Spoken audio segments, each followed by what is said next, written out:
અગ્નિ મહાપુરાણની કથાને આગળ વધારીએ. ભાગ 43મો. હવે જો પૂર્વ દિશાથી ફેંકવાથી તે દાંતણ ઉપર અથવા ઉત્તર અથવા પશ્ચિમ દિશાની તરફ જઈને પડે તો શુભ છે, અન્યથા અશુભ છે. પુનઃ પોતાની સન્મુખ આવતા શિષ્યોને શિખાબંધ દ્વારા રક્ષિત કરીને જ્ઞાની ગુરુ વેદી પર તેની સાથે કુશના બિસ્તર ઉપર સૂઈ જાય. શિષ્ય સૂતી વખતે રાત્રે જે સ્વપ્ન જુએ તેને પ્રાતઃકાલે પોતાના ગુરુને સંભળાવે. એ સ્વપ્ન શુભમ એવં સિદ્ધિસૂચક હોય છે, તો તેનાથી મંત્ર તથા ઈષ્ટદેવની તરફ ભક્તિભાવ વધે છે. તત્પશ્ચાત પુનઃ મંડલાચરણ કરવું જોઈએ. સર્વતોભદ્ર આદિમંડળ પહેલાં બતાવવામાં આવેલ છે, તેઓમાંથી કંઈ એકનું પૂજન કરવું જોઈએ. પૂજન પામેલું મંડળ સંપૂર્ણ સિદ્ધિઓનું દાતા છે. પહેલાં સ્નાન અને આચમન કરી મંત્રોચ્ચારપૂર્વક શરીર ઉપર માટી લગાડવી. પછીથી પૂર્વવત કલ્પિત શિવતીર્થમાં સાધકે અઘમર્ષણ મંત્રના જપપૂર્વકનું સ્નાન કરવું જોઈએ. પછીથી વિદ્વાન પુરુષે હસ્તાભિષેક કરીને પૂજાગૃહમાં પ્રવેશ કરવો. મૂળ મંત્રથી યોગપીઠ ઉપર કમલાસનનો ન્યાસ કરે, એટલે કે ચિંતન કરે. મૂળ મંત્રથી જ પૂરક, કુંભક તથા રેચક પ્રાણાયામ કરવા. પછી સુષુમ્ના નાડીના માર્ગથી જીવાત્માએ ઉપર બ્રહ્મરંધ્ર સ્થિત સહસ્ત્રા ચક્રમાં લઈ જઈને પરમાત્મામાં યોજિત એટલે કે સ્થાપિત કરવું. શિરથી લઈને શિખા પર્યંત જ 12 અંગુલ વિસ્તૃત સ્થાન છે, તે જ બ્રહ્મરંધ્ર છે. તેની અંદર સ્થિર થયેલ પરમાત્માની અંદરના જીવને હંસ સોહમ એ મંત્ર દ્વારા સંયોજિત કર્યા પછીથી એવું ચિંતન કરે કે સંપૂર્ણ ભૂતના તત્વ બીજરૂપ પોતપોતાના કારણમાં સંહાર ક્રમથી વિલીન થઈ ગયા છે.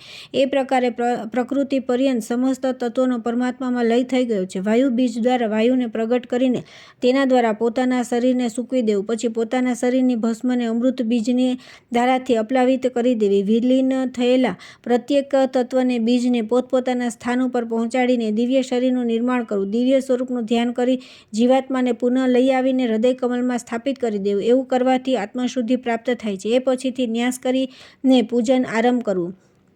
એ પંચાક્ષર મંત્રના ન, મ આદિ 5 વર્ણ ક્રમશઃ કૃષ્ણ, શ્વેત, શ્યામ, રત્ન અને પીત કાંતિવાળા છે. નકાર આદિ અક્ષરોથી ક્રમશઃ અંગન્યાસ કરવા. તે જ અંગોમાં તત્પુરુષ આદિ 5 મૂર્તિઓનો પણ ન્યાસ કરવો જોઈએ. ત્યાર પછી અંગૂઠાથી કનિષ્ઠા પર્યંત 5 અંગુલીઓમાં ક્રમશઃ અંગમંત્રોના સર્વતોભાવેન ન્યાસ કરી પાદ, ગુહ્ય, હૃદય, મુખ તથા મૂર્ધામાં મંત્રાક્ષરોનો ન્યાસ કરવો. તે પછીથી મૂર્ધા, મુખ, હૃદય, ગુહ્ય અને પાદ એ અંગોમાં વ્યાપક ન્યાસ કરી મૂળ મંત્રોના અક્ષર તથા અંગમંત્રોનો પણ એ જ ન્યાસ કરવો. પછી અગ્નિ વગેરે ખૂણાઓમાં પ્રગટ પીઠના ધર્મ આદિ પાદોનું જે ક્રમશઃ રક્ત, પિત્ત, શ્યામ અને શ્વેત વર્ણના છે, ચિંતન કરી તેમાં સાધ્ય મંત્રના અક્ષરોનો ન્યાસ કરવો. તથા પૂર્વાદિ દિશાઓમાં સ્થિત અધર્મ આદિનું ચિંતન કરીને તેની અંદર અંગમંત્રોનો ન્યાસ કરવો. એ પ્રકારે યોગપીઠનું ચિંતન કર તેની ઉપર અષ્ટદલ કમલનું અને સૂર્યમંડળ, સોમમંડળ તથા અગ્નિમંડળ એ 3 મંડળોના એવં સત્વાદિ ગુણોનું ચિંતન પણ કરવું. અષ્ટદલ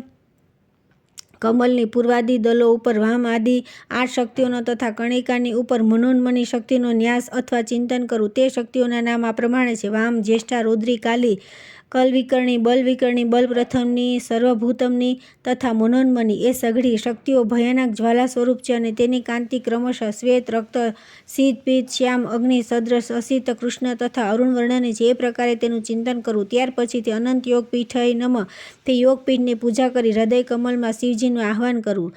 જેમની કાંતિ સ્ફટિકમણીની સમાન શ્વેત છે, જેઓ 4 ભુજાઓથી સુશોભિત છે અને તે હાથોમાં ફાલ, શૂલ તથા અભય એવં વરદ મુદ્રાઓ ધારણ કરેલ છે, જેમના 5 મુખ અને પ્રત્યેક મુખોની સાથે 3 આંખો છે. તે ભગવાન શ્રી શિવજીને હું ધ્યાન એવં આહ્વાન કરું છું. વળી કમલદલોમાં તત્પુરુષ આદિ પંચમૂર્તિઓની સ્થાપના કરવી, જેમ કે નમ તત્પુરુષાય નમઃ, મ અઘોરાય નમઃ, શિમ સંધ્યોજાતાય નમઃ, વામ વામદેવાય નમઃ, ઈયમ ઈશાય નમઃ.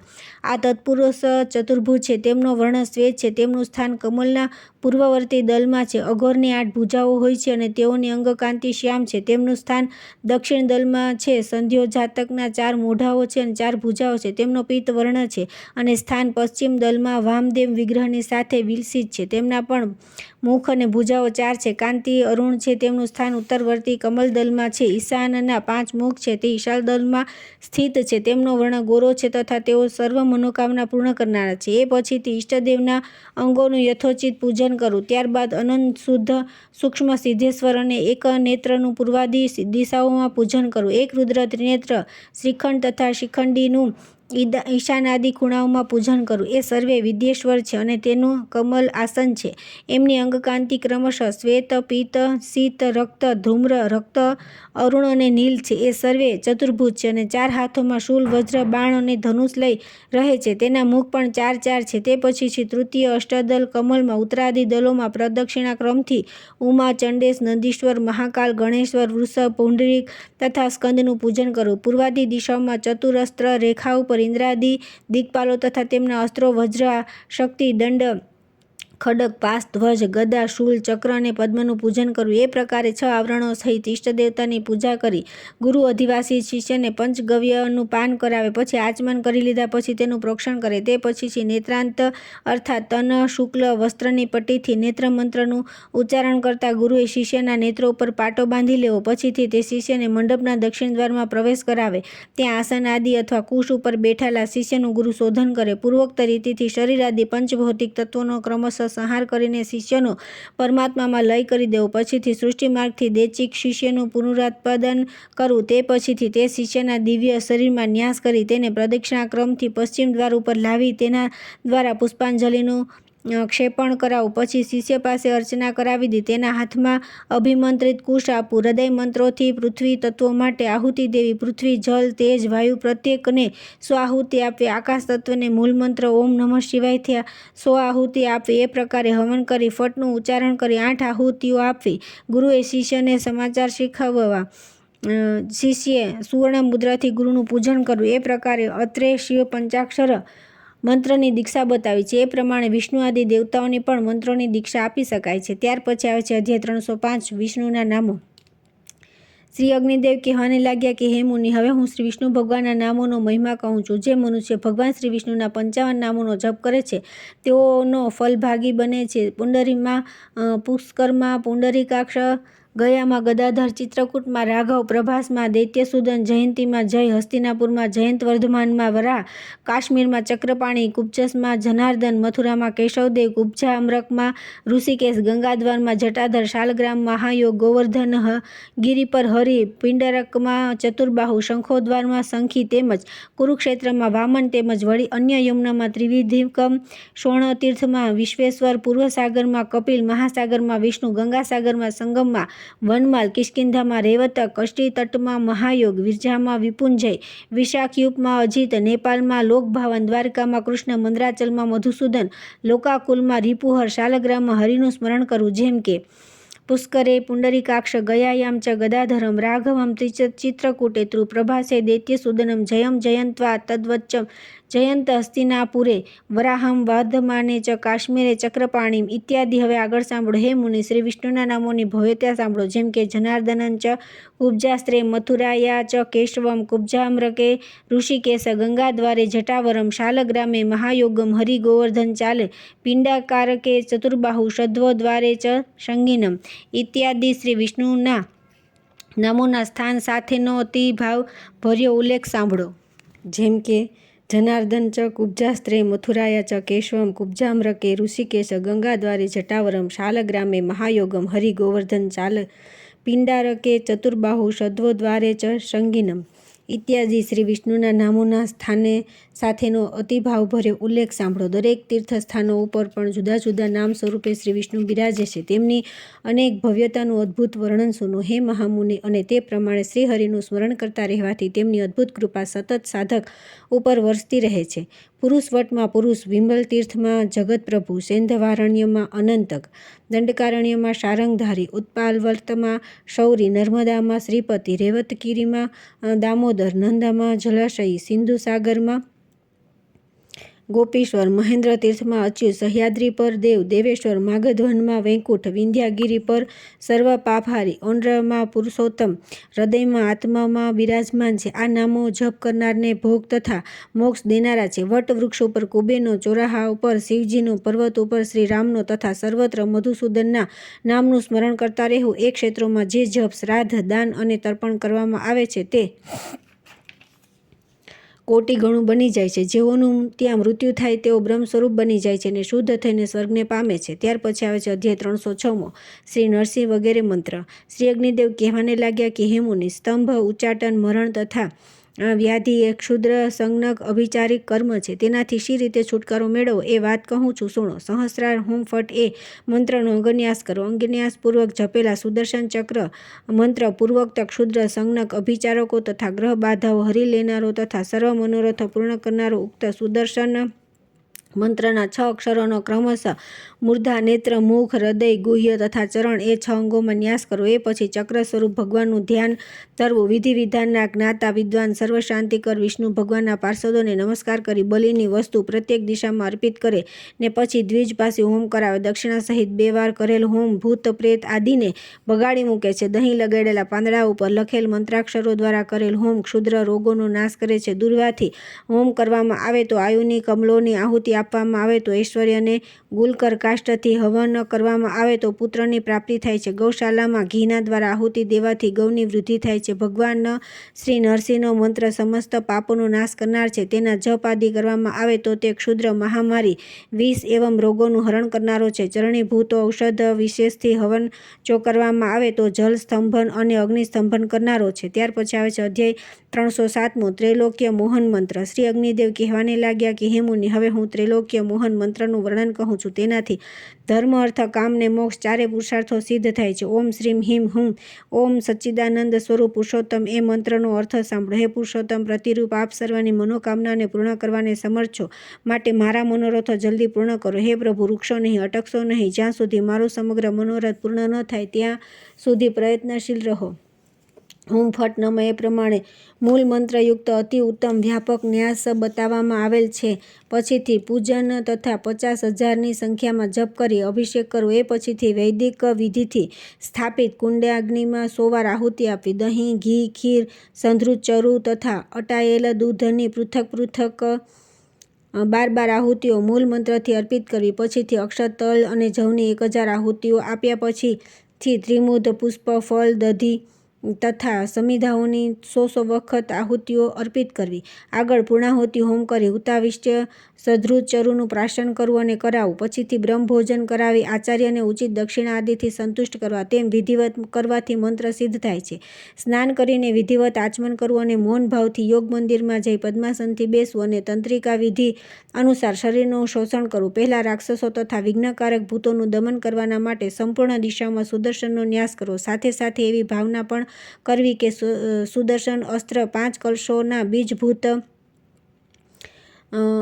ધ્રુમવ્રણ એવં પ્રચંડ અનિલરૂપ મારા સંપૂર્ણ પાપોનો જે નાભીમાં સ્થિત છે, શરીરથી અલગ કરી રહેલ છે. પછીથી હૃદય કમલમાં સ્થિત રમ બીજનું સ્મરણ કરી ઉપર નીચે તથા અગલ બગલમાં ફેલાયેલ અગ્નિની જ્વાલાઓથી તે પાપપુંજને બાળી ભસ્મ કરી દેવો. પછીથી બ્રહ્મરંધ્રમાં અમૃતનું ચિંતન કરી સુષુમ્ના નાડીના માર્ગોથી આવતી અમૃતની ધારાઓથી પોતાના શરીરને બહાર અને અંદરથી પણ અપ્લાવિત કરી લેવું. એ પ્રકારે શુદ્ધ શરીરને બનાવી મૂળ મંત્રથી 3 વાર પ્રાણાયામ કરો. પછીથી મસ્તક અને મુખની ઉપર તથા ગુહ્ય ભાગ, ગ્રીવા, સંપૂર્ણ દિશા, હૃદય, કુક્ષી એવં સમસ્ત શરીરમાં હાથ રાખી તેની અંદર શક્તિનો ન્યાસ કરી લેવો. એ પછીથી સૂર્યમંડળથી સંપરાત્માનું આહ્વાન કરી બ્રહ્મરંધ્રના માર્ગેથી હૃદયકમલમાં આવી ચિંતન કરવું, જેમ કે તે પરમ પરમાત્મા સમસ્ત શુભ લક્ષણોથી સંપન્ન છે.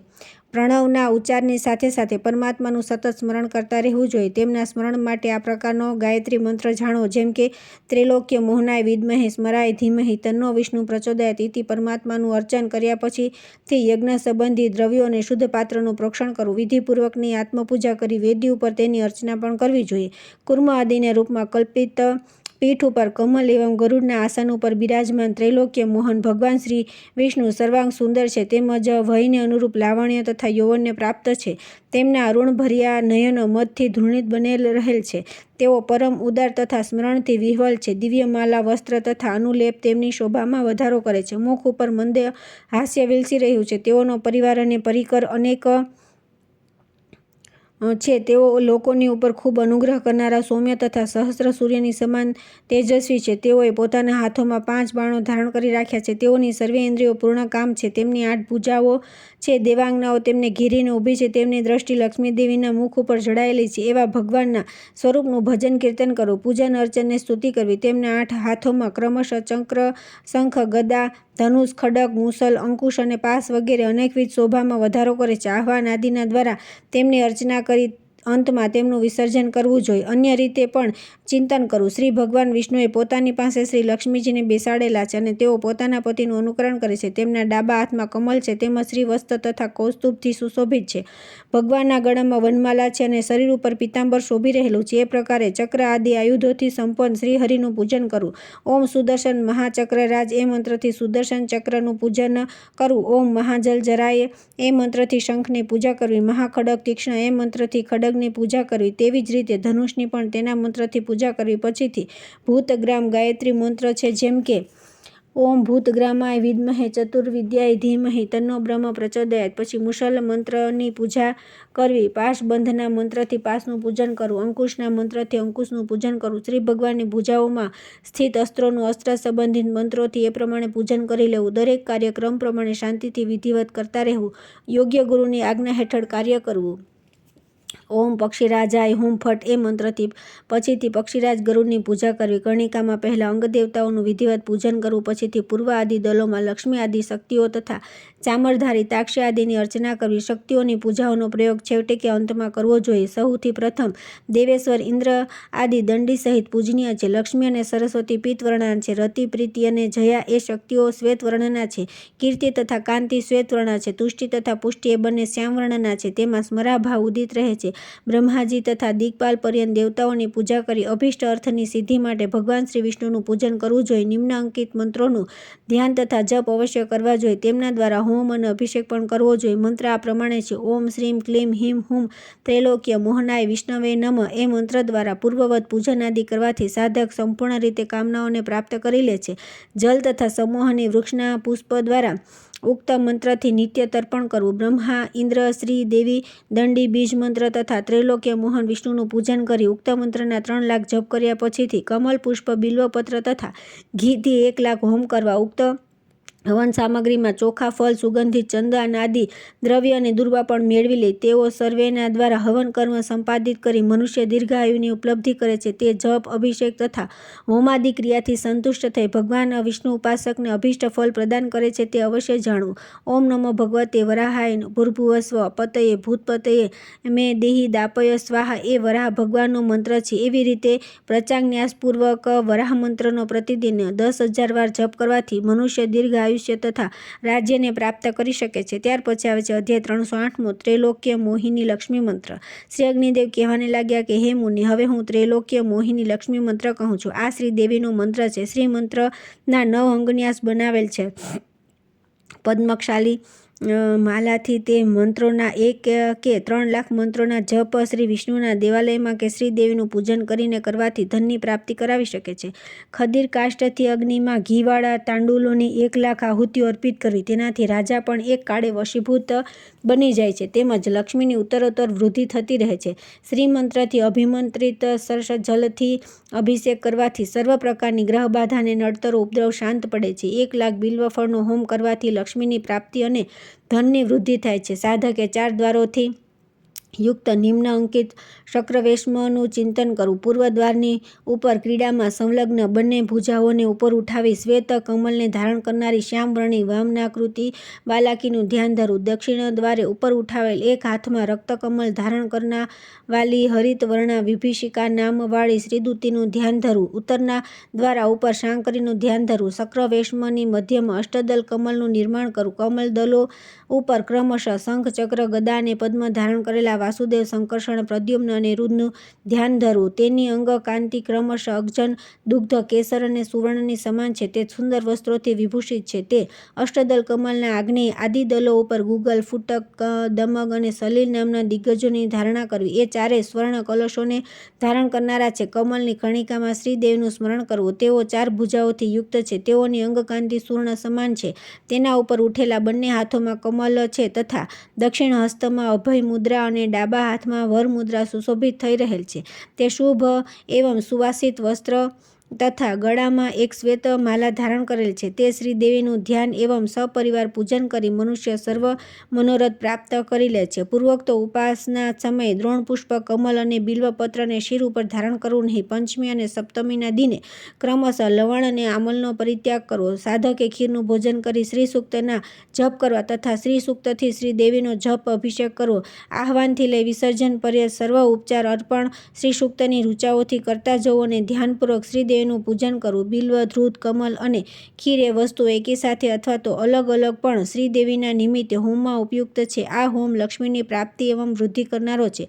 વિષમ, મજ્જા, કાલ, અગ્નિ, અત્રિ, નિષ્ઠા, નિસ્વાહા, મદિર્ષ, મર્દિની સ્વાહા એ ભગવતી મહિષમર્દિનીનો અષ્ટાક્ષર મંત્ર કહેવાય છે. ઓમ હિમ મહામર્દિની સ્વાહા એ મૂળ મંત્ર છે. તેનો પંચન્યાસ પણ છે. તેનો અંગ સહિત દુહ્ય હૃદય કહેલ છે, જે સર્વે મનવાંછિત ફળ પ્રદાન કરનારું છે. દુર્ગાદેવીનું નિમ્ન અંકિત પ્રકારથી પીઠ એવં અષ્ટદલ કમલ ઉપર પૂજન કરવું. ઓમ હિમ દુર્ગે દુર્ગે રક્ષણી સ્વાહા એ દુર્ગાનો મંત્ર છે. અષ્ટદલ પદ્મ ઉપર દુર્ગા, વરવર્ણિની, આર્યા, કનક પ્રભા, કૃતિકા, અભયપ્રદા, કન્યકા અને સુરૂપા એ શક્તિઓનો ક્રમશઃ આદિના સસ્વર અક્ષરોમાં બિંદુ લગાડી તેજ બીજ મંત્રોથી યુક્ત નામ મંત્રો દ્વારા યજન કરવું. તેમજ દમ દુર્ગાય નમઃ ઇત્યાદિ. તેની સાથે સાથે શંખ, ચક્ર, ગદા, ધનુષ, બાણ, અંકુશ, ખડગ અને ખેટ વગેરે અસ્ત્રોની પણ અર્ચના કરવી. અષ્ટમી આદિ તિથિઓ ઉપર લોકેશ્વરી દુર્ગાનું પૂજન કરવું. દુર્ગાની એ ઉપાસનાપૂર્ણ આયુષ્ય, લક્ષ્મી, આત્મરક્ષા એવં યુદ્ધમાં વિજય પ્રદાન કરનારી છે. સાધ્યના નામથી યુક્ત મંત્રના તલનો હોમ વશીકરણ કરનારો છે. કમલોના હવનથી વિજય પ્રાપ્ત થાય છે. ઓમ દુર્ગે દુર્ગે રક્ષિણી સ્વાહા એ અંગ સહિત જય દુર્ગા ઓળખાય છે. તેઓ સાધકનું રક્ષણ કરે છે. ઓમ નમઃ ભગવતી જ્વાલામાલિની ગૃધ્ધ ગણપરિવૃતે ચરચરક્ષિણી સ્વાહા યુદ્ધના નિમિત્તે આ મંત્રનો જપ અવશ્ય કરવો. તેનાથી યોદ્ધાઓ શત્રુ ઉપર વિજય પ્રાપ્ત કરે છે. ત્યાર પછી આવે છે અધ્યાય 309 ત્વરિતા પૂજન. શ્રી અગ્નિદેવ કહેવાને લાગ્યા કે હે મુનિ, ત્વરિતા વિદ્યાનું જ્ઞાન, ભોગ અને મોક્ષ પ્રદાન કરનારું છે. જેથી હવે હું તેનું વર્ણન કહું છું. પ્રથમ ઓમ આધાર શક્તિએ નમઃ એ મંત્રથી આધાર શક્તિનું સ્મરણ અને વંદન કરવું. પછી આસન સ્વરૂપ કમલ પદ્માય નમઃ એ મંત્રથી પૂજા કરવી.